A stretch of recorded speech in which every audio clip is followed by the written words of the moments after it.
Today's guest is Deric Yee, founder of Sigma School, the platform helping people go from zero coding knowledge to landing real software developer jobs. Deric's fuck up was one many founders make as they grow, hiring for the sake of hiring, giving autonomy too early, and going hands off before the team had earned the trust or the ownership to run with it. The result, sales dipped, culture evaporated, and the team wasn't fighting for the mission the way he was.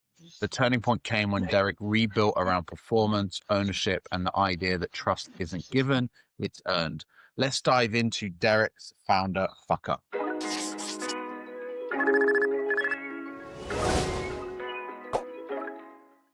Deric, welcome to the show. Hello, Ben. Thanks for having me here. You're very welcome. So what was happening in Sigma School at the time that made you feel like hiring and delegating fast was the right move?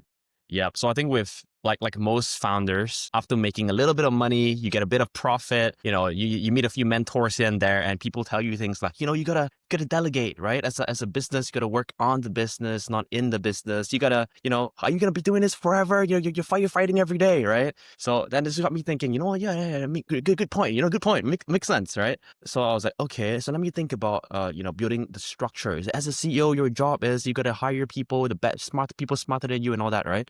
So I was like, that all makes sense. But I think for me, the downfall to this was, I guess no one mentioned the caveats. It's to actually have a solid business model first, right? I think to find some form of sales, a product market fit, and some form of sales market fit where you have a consistent step-by-step kind of process to ensuring you have cash flow coming in, right? And also you have, imagine your business is a boat floating in the sea, right? You need to always have fuel for that boat, for that ship, and you need to also have people coming on your boat, right? Otherwise, it's just going to be a random boat on the sea, right? So I think our issue was without that boat even maturing, we're putting a lot of managers in place with the idea that, oh, this guy, if I pay him a good salary, I'm now paid 20, I paid like 15K. 8, 10, 15K. The idea was, he's gonna, figure things out. I have a little gap here in the marketing department. I want to explore these things. I'm gonna put this guy there, some KPIs and call it a day, right? Further away from the truth than I thought. It was so far away from the truth. I ended up just burning money on like 3 managers at once. Right, because I was like, just pay them to get it done. I brought them on board, didn't get the results I wanted after like, I think it was like 4 months. I was like, okay, I have to cut loss at this point. I have to then figure it out again. How do I fix these things from the grassroots level, fix it up, explore it, build a process, and then maybe find someone. But yeah, that's kind of where we can go on from here. Yeah, okay. And so you kind of were you had this advice, or your network was saying, get hands off, get these people to do the work. You don't want to work forever. And so you kind of started to go hands off too early. We've hired all these managers. What did that start to look like day to day for you when it started to not work? Like what started happening for you when you're like 4 months in? Oh shit. Yeah. So what happened on day to day is, I think the feeling that happens inside is more psychological. There's this fear that, look, I'm paying, 100,000, every month for just these few hires. I need some results. That's this underlying stress there now. Whereas meanwhile, before that, when I was running a really lean company, I knew exactly what everyone was doing. I know what KPIs that they were delivering. I know they know why they're there. Everything's super clear. There's no stress. But when I brought these guys on board, I was wishfully thinking they would achieve these things. And I didn't set very clear KPIs anyways. I didn't learn how to do these things, right? I just brought them on board and called it, and then just hope for the best. There was this underlying stress every day that I needed them to deliver. And I guess it's really just simple things like, delegating tasks, but we didn't have clear definitions of what done means, right? We had people running around doing things with no clear KPIs, right? The work that was delivered, it wasn't the quality that we wanted to, right? That they may have gotten it done, but it's not what the business needed. Maybe they just lack some context to the business. Maybe they just didn't know our industry well enough, right? So there needs to be some form of a kind of like product market fit before they can come in and be very productive. Otherwise, they're just kind of shooting in the dark. So day to day, that's kind of what it felt like. Time out, guys. Lots of you are watching. Lots of you are learning from the founder fuck-ups that we've all gone through. But please do me one little teeny favor and subscribe so that we can keep growing the channel and get more great founders on. Back to the episode. So when we were doing this, you hadn't really found your product market fit. You were still trying to hustle to generate revenue, and you still had kind of, shall we say, outsourced that role of figuring PMF out to these middle managers. When did you realize that you kind of didn't have that structure? There wasn't the accountability. You just put people you thought could solve the problem. Was it 4 months in and because of results, or did you start to feel it relatively quickly? Like when did you first start to notice this? Notice what? That's an issue? Yeah. Oh, it's just when the profits are dwindling. It's kind of dead. My boat on this ocean. No one's coming on. No, we don't get more customers coming in paying us cash. It's just there chilling. It's not improving. This boat is just floating on the sea with a lot of managers sitting on top of it. That's it. Right? Yeah. Okay. So if we're having the boat analogy, you've probably got a hole in it and water's coming in because cash just flowing out. Yeah. So with managers, sometimes they don't even want to do the dirty work of putting duct tape on the hole. And I had to go down into it to, buy the damn duct tapes and paste it on. So I still remember, back then. So, we, as a startup, I think there are a lot of holes everywhere. It's just a reality of running a startup. Yeah, and I'm more of the kind of like move fast and let's see what happens kind of guy. It's a blessing and it's a curse sometimes, but it got me where I am today. So I just gotta work with the cons to it, right? And the cons to this is when there's a lot of holes, sometimes you don't know where the holes are. So when I hired these people in, I think, so we run a coding bootcamp and our main business is in getting people jobs, like training them, giving them the skills. And that in itself is basically where all the value is created, right? If you can train someone from zero to being a software engineer in like 3 months so that they are productive to get it's an entry-level job. Essentially, this is a billion-dollar business already because now you're essentially taking away the need for, hundreds of thousands of dollars to go to like higher education. What we did was, just doing that, we found a test case, but it may not have worked for everybody. It worked for some segments, some subsets of talented people, but not everybody. So the goal for the school is to then broaden up the tech stacks, broaden up the teaching mechanisms, broaden up the frameworks and systems, and improving our instructors. All these things are so important. But I delegated all these away even before we were stabilized. We got a few good months, we got a few good quarters, right? And I was like, oh yeah, we got it. But in our business nature, we're not a recurring revenue type business where we're more of a you gotta keep hunting every month kind of business, which also means you're only like you said, right? You're only as good as your last month, and that's kind of the curse that I the kind of the lesson that I had to learn. And just one day I just woke up like, oh wow, it's because I made like 100,000 in a week last month doesn't mean I can do it every single week. If I could, then I could hire these people. But the problem was the business wasn't stable enough to a level where I could. That's the problem. And you also mentioned those kind of shift inside the company as well. Like obviously sales had dipped, but culture started to be lost. How did that feel within the business when you started to notice that just people, the culture evaporating, and people weren't fighting for the mission like you were? Yeah, I think sales dipping, nothing much to talk about. It's just dead obvious in front of you. Everything's red. But with culture dipping, I think it's a silent killer that happens behind because So I built this company with a team of really good people, doers, because back in the early days, you have no choice but to hire doers, right? Just people who can do the job. I need someone to fill up that hole. You fill up that hole, right? It's really simple. Problem, solution, problem, solution. It was only when I started, putting in structure. I think putting structure is good, but the baseline assumption here is that you need to have a solid business model first. And for us, I guess we haven't figured that out. So when the managers type people came in, they were not able to align on how a scrappy startup runs, right? They run on like half the speed we run. So I used to give instructions straight to the person doing the job, right? The IC, as you call it, individual contributor. I go straight to them. But when you have managers in place, it doesn't make sense to bypass the manager because now, there's this chart, I forget what's it called, the communication complexity chart, right? Whereas one-on-one is just one line. But when there's 3 people, you have 3 lines. Now you get 3 parties to be aligned. When you're 4 people, you have like 5 lines, 6 lines. You got to connect everybody. So it scales exponentially the more people that you have in a team. And I think the pain points were when I ended up telling the managers what I needed. They couldn't kind of grasp what I needed, kind of filtered the message I told them. And when they communicated to the IC kind of got a filtered version of what I needed.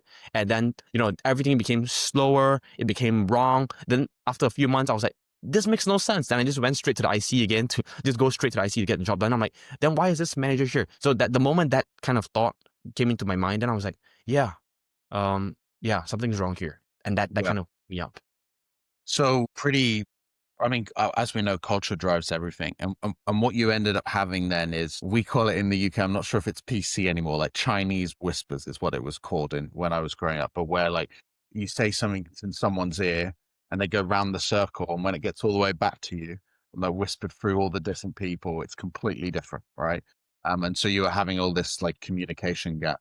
And I think also when you first started, you got builders, right? You got people who will do, and because you're in build mode, but you were still in build mode when you brought in operators who are not, they're good to run the show, not build the show, right? And so it sounds like really the big problem was we just tried to take you out of the business too early. And this came from advice that you got from your friends and your network. Just general advice. You gotta know who you're getting advice from most of the time. You watch a video on YouTube. This guy may be making hundreds of millions of dollars every year, right? So for him, it may make sense because he has a business model that works. He has suppliers that he trusts. Like, he doesn't need to grind and build stuff from scratch anymore just because the pipelines are there. Everything is there. Someone just gotta make it, keep it, just don't break it. Someone just had to not break it. But for us, someone has to build this boat from scratch. Sorry, there's a bit of a sound. Could you hear it?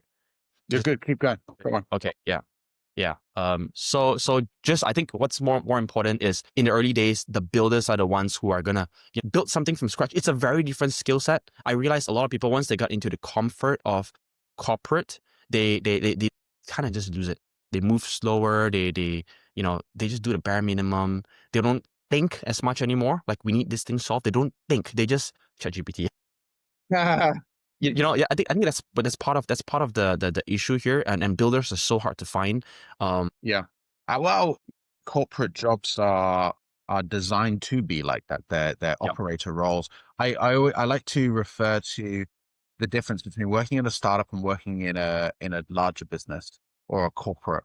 A corporate is like working in a battleship cruiser. They're overpopulated by design. If one engine or one person goes out, it's still running. It can still get to its destination. But a startup, you're on a rowing boat. There's 10 of you. You're all rowing. And if one of you stops, we can all feel it. We might veer to the left because the left rower's not doing it right, and everyone feels it. It's more exhausting being in a startup, but you grow and get stronger, right? And I think a certain mindset is required to work in that kind of environment. Yeah. When was the moment where you sort of saw, shit, my mission is slipping? Like, we're not getting our PMF, we're not solving our problems. And when did you realize this is kind of on me? Where it's time to rebuild? I think ultimately the company is owned by the founder. The founder started it with a vision. He wanted to do something that's different. There's this book by Seth Godin talking about the purple cow. I read this book, really amazing book that talks about how you gotta be.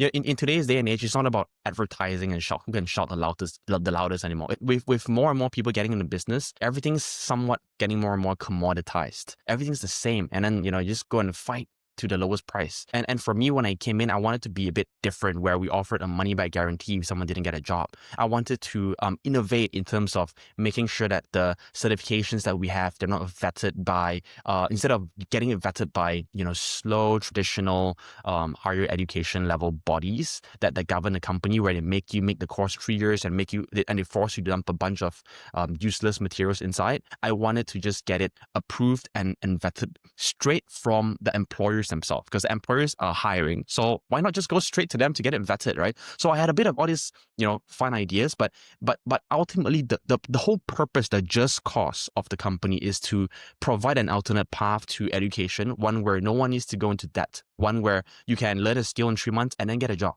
without going to debt. I think that's the alternate path, because right now there's no path like this besides, use self-learning online, but that has its own issues there. So we're trying to be the intermediary path.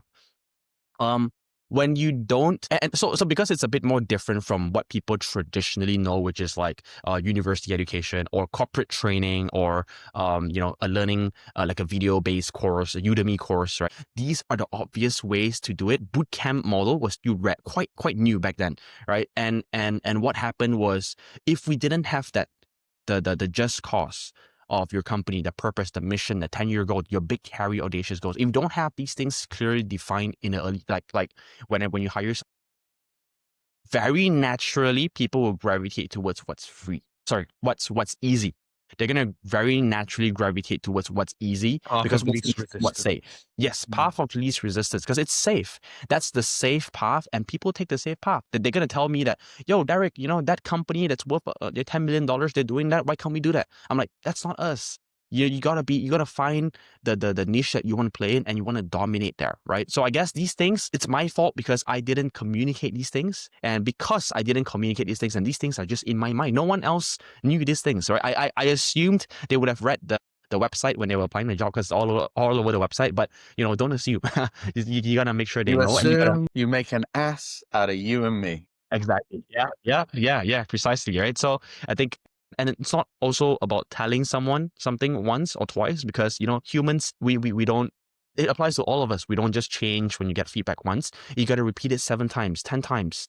Right, you gotta constantly check them, right? Every month, talk to them about it. That's how it sticks. So I think these things, I just didn't have these systems, right? Running a small, lean company where everyone behaves like assassins, get it done and come back, get it done and come back, versus running a culture, right? A company that people that cares about the company, the vision, the mission, the fight to keep it.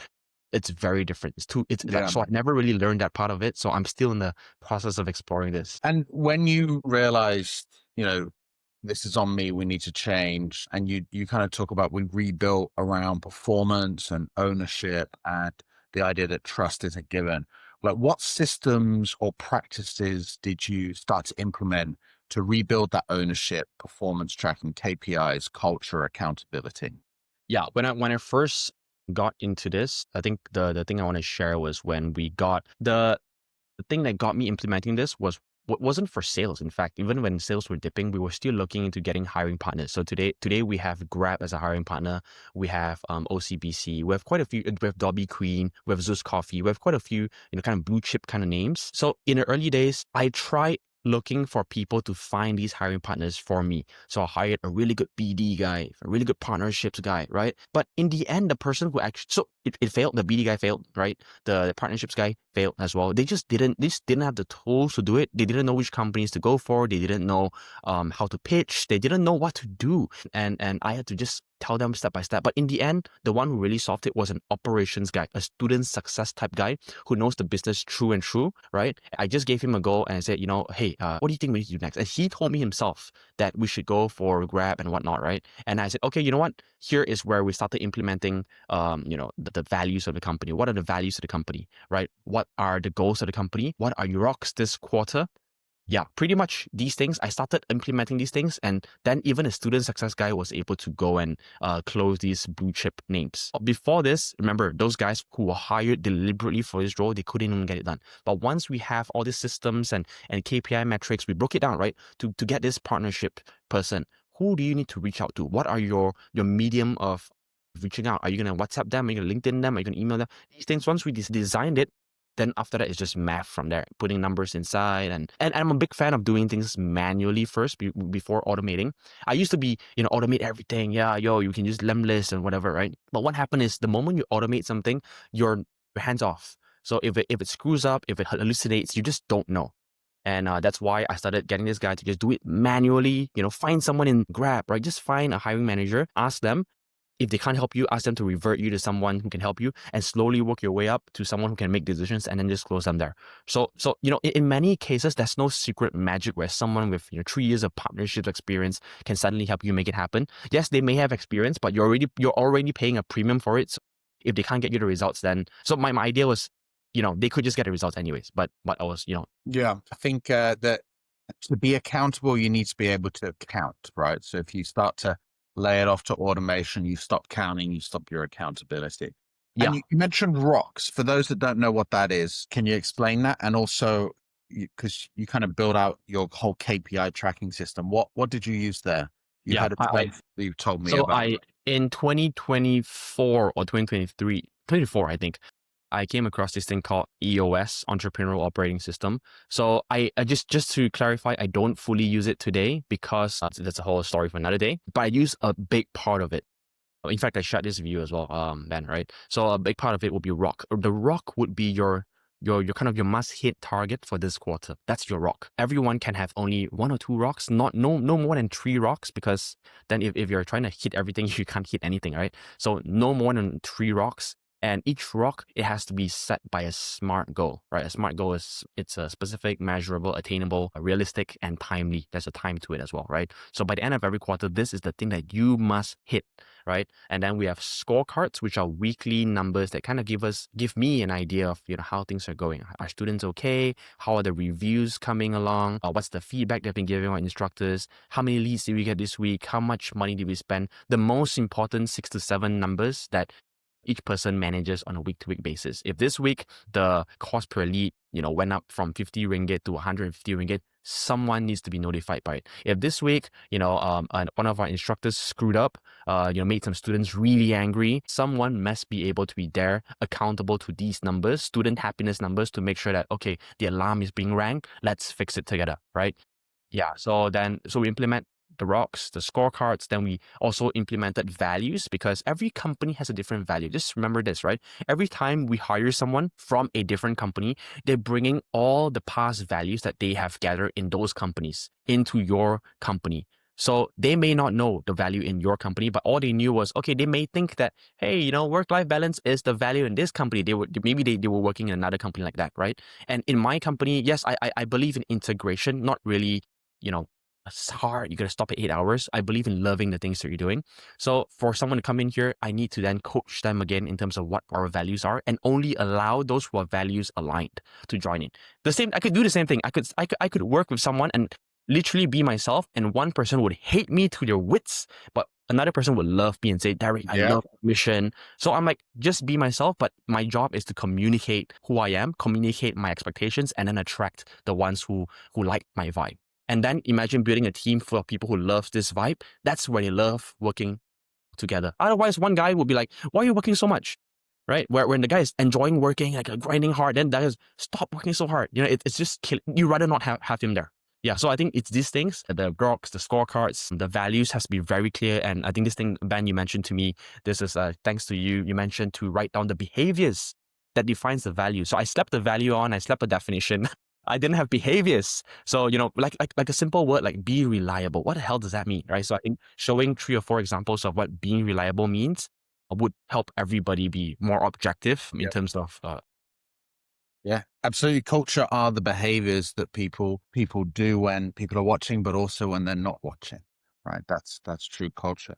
Well, wow, you really sort of built a really great framework. And what would be your advice for founders who want to empower their team to build these rocks, to build that culture? They don't yet have the structure, culture, or trust in place. What would be your advice? Yeah, so I'm just gonna share based on what I did myself. I'm not really an advice kind of guy, because advice, it depends on who's giving it, right? And who's listening. So for me, what I really think, when I think back about how messy things were, how we were firefighting every day, the thing that really helped us with culture was first knowing what I want. Yeah. Knowing what I want, like really clearly, what do you want? Where are we going in 10 years? If my goal is to hit 100 million in 10 years, and my team's goal is like, you know what, I just want to chill and, I want to work in a company that's making, or maybe they're thinking, I want to be in a 10 billion US dollars company, then I would never be able to satisfy them. So I think number 1 is knowing where we want and aligning people on that. So that's rule 1, know your values, know your numbers. And then rule number 2 for me would be just to be human. What it means by that is to just actively listen to what people are saying. So some people would say, I want more salary. Some people would say, you know what, take away my base. I want it all to be variable commission based. Some people would say, I want a bit more work-life balance, a bit more work from home on a few days. So I think that the thing that I have is to just be a little bit, know your baseline, have a baseline. So don't just, okay, everyone's remote now, right? It's have your baseline. What do you need? If you need hybrid, go for hybrid. If you need on-site, go for on-site. And But are you able to make small exceptions for people who really matter to you today? Just to be human, right? If you're able to accept it, then okay. If you can have a good justification for it, okay, move on. We're not a big corporate where we can say things like, my way or highway, do it this way or F off, or we can't do that. So for us, it's how can we just look, this is our must hit target, our rocks this quarter. What do we need to just focus on to make this happen? And everything else, we just slowly worry a bit later on. Nice. That flexibility piece. I think that's important. Great, Deric. Thank you so much for coming on the show. If somebody wants to become a coder or reach out to you, how do they find you? Yeah, they can just check me out on LinkedIn. Just type my name on Google. I think I'll probably pop up. Yeah. All right, cool. Well, thank you very much and have a good day. All right. Thank you.